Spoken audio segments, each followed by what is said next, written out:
ஏங்கா காசை போட்டு பழத்தை வாங்கிட்டு இப்படி வேஸ்ட் பண்ணிக்கிட்டு இருக்க? இது வேஸ்ட் பண்ணனா? பழத்தை தானப்பா சாப்பிட்டுட்டு இருக்கேன்.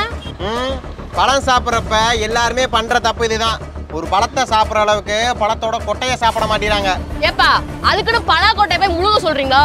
தொண்டையில போய் அடைச்சுக்காது. அக்கா பலா கொட்டை எப்படி சாப்பிடணும், அதுல என்னென்ன நன்மைகள்லாம் இருக்கு, முக்கியமா சுகர் பர்சன் பலாப்பழம் சாப்பிடலாமா சாப்பிடக்கூடாதான்னு சொல்றேன், கேட்டு தெரிஞ்சுக்க. இது நல்ல ஐடியாவா இருக்கே. எங்க வீட்டுலாம் பாதி பேர் சாப்பிடறதே இல்லை, ஏன்னா எல்லாருக்கும் சுகர் தான். சொல்லுங்க தம்பி. அக்கா இப்ப கொய்யா பழம் மாதுளம்பழம் இதெல்லாம் கொட்டையோடய இருக்கும், அதெல்லாம் நம்ம அப்படியே சாப்பிடுவோம். அதனால அந்த பழங்கள் மூலமா நமக்கு அதிகமான சத்து கிடைக்கும். அதுக்குன்னு எல்லா பழத்தையும் கொட்டையோட சாப்பிட முடியாது, ஆனா கொட்டையை தனியா எடுத்து சாப்பிடலாம். அதுல ஒண்ணுதான் இந்த பலாக்கொட்டை. பலாக்கொட்டையில அப்படி என்னப்பா சத்து இருக்கு? பலாக்கொட்டையில விட்டமின் ஏ அதிகமா இருக்கு. விட்டமின் ஏ இருந்தா நம்ம கண்ணுக்கு முடிக்கலாம் ரொம்ப நல்லது. வயிறு சம்பந்தமான பிரச்சனைகள், இந்த மலச்சிக்கல் பிரச்சனை, அப்புறம் இந்த செரிமான பிரச்சனை இதெல்லாம் சரி பண்ணும். புரோட்டீன் சத்து அதிகமா இருக்கு. இந்த பலாக்கொட்டை பார்த்தீங்கன்னா நம்ம உடம்புல நோய் எதிர்ப்பு சக்தியை அதிகப்படுத்தி சின்ன நோயிலிருந்து பெரிய நோய் வரையும் நம்ம உடம்புல அவ்வளோ சீக்கிரம் வரவிடாம பார்த்துக்கும். இரும்பு சத்து அதிகமாக இருக்குக்கா, இதனால நம்ம உடம்புல ஹீமோகுளோபின் லெவலை அதிகப்படுத்தும். நம்ம ரத்தத்துக்கு ரொம்ப ரொம்ப நல்லது. ஏன் தம்பி இந்த கொட்டையிலயா இவ்ளோ நல்லது இருக்கு? இத போய் இத்தனை நாளா தூக்கி போட்டுட்டு இருந்தேனே. நீ மட்டும் இல்லக்கா, நிறைய பேர் இந்த பலாக்கொட்டையை வேஸ்ட் பண்ணிட்டு இருக்காங்க. இந்த பலாக்கொட்டையில ஆக்சிஜனேட்டரா பண்புகள் இருக்கு. இது பார்த்தீங்கன்னா நம்ம ஃபேஸுக்கு ரொம்ப ரொம்ப நல்லது.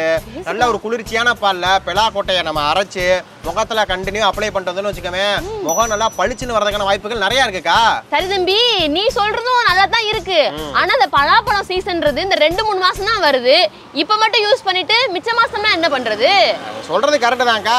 இந்த பலாப்பழம் பார்த்தீங்கன்னா ஒரு 2-3 மாசத்துக்கு தான் இருக்கும். அதனாலதான் சொல்றேன் கிடைக்கிறப்பே வாங்கி சாப்பிட்டுக்கணும்னு. பொதுவாகவே அந்தந்த சீசனுக்கு கிடைக்கிற பழத்தை நம்ம வாங்கி சாப்பிட்டோம்னா நம்ம உடம்புக்கு ரொம்ப ரொம்ப நல்லது. இவ்வளோ நல்ல விஷயம் இருக்கா?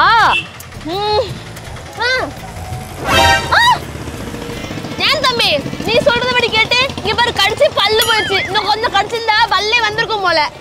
பலாக்கொட்டையை சாப்பிடலாம் தான்க்கா, ஆனா இந்த மாதிரி சாப்பிடக்கூடாது. பலாப்பழ கொட்டையை நிறைய பேர் நிறைய விதமா செஞ்சு சாப்பிடுவாங்கக்கா. சில பேர் சாம்பார் வச்சு சாப்பிடுவாங்க, சில பேர் பொரியல் வச்சு சாப்பிடுவாங்க.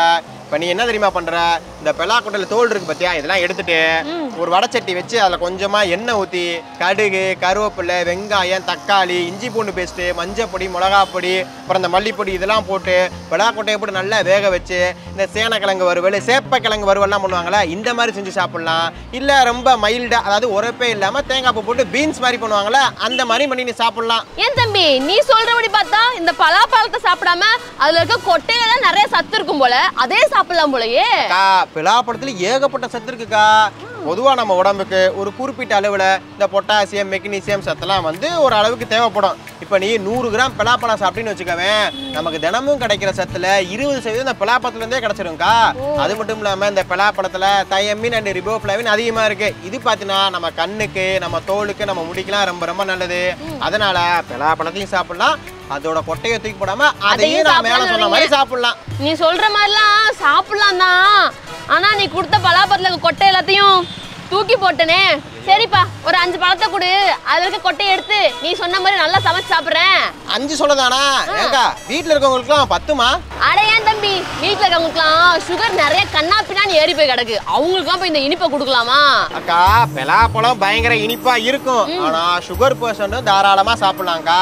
ஏன்னா இந்த பலாப்பழம் பாத்தீங்கன்னா கிளைசமிக் இண்டெக்ஸ் கம்மியா இருக்கிற பழம்க்கா. இப்ப வாரத்துல 2 நாளைக்கு 2 சொல்ல சாப்பிட்றதுனால சுகர் பர்சன்ட்டுக்கு சுகர்லாம் பயங்கரமா ஏறாது. சொல்லப்போனா அவங்க உடம்புக்கு ரொம்ப நல்லதுதான். என்ன வாரத்துக்கு 4 சொல்ல சாப்பிட்றதுனால பலாப்பழம் சாப்பிட்ட மாதிரி இருக்காது, ஆனா அவங்களுக்கும் ஆசை இருக்கும்ல பலாப்பழம் சாப்பிடணும்னு. அதுக்காண்டி தான் சொல்றேன், வாரத்துக்கு 4 சொல்ல சாப்பிட்றதுனால அவங்களுக்கு ஒன்றும் பிரச்சனையும் வராது. தம்பி உண்மையதான் சொல்றீங்களா?